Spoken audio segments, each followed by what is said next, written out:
Till yesterday that I came across a couple of videos actually that gave me hope, had me excited, exhilarated. It was by a young lady. I think she posted under the handle "Talk to Raye." I would love to talk to Raye. Raye has sense.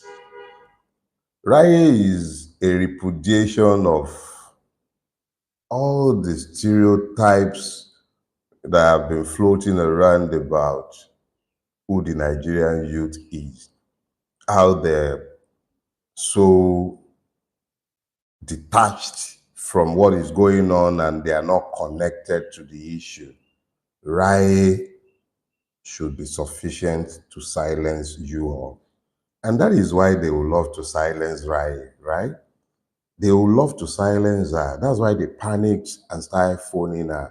Right? I don't know if you would ever get to see this, but know this. I got your back. And you know something else? 1,000, did I say 1,000? Millions of Nigerian youth have your back. You understand? We have your back. Oh no, I'm not a youth, don't worry. But if you are an example of what's going on in your generation, I'm excited. It tells me it's not been for nothing. It tells me talk is not cheap. It tells me we've got thinking, questioning youth. People who are asking questions, global citizens who are not going to allow for the madness that has pervaded Nigeria like it's normal. And that's why they are panicked. But I assure you, just like Nigerians had my back, we have your back. Nothing will happen to you. Nothing. And there are many more of you, and they need to echo your voice. Because it is in echoing your voice that they would have to call many more. Imagine if they were calling 1,000 Rayes, just 1,000 Rayes of Raye's age. Let them have to be calling those ones.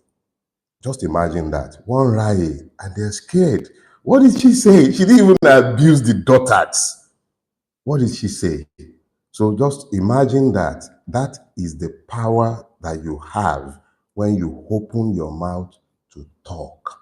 So let somebody talk to Raye, and there should be more Rayes.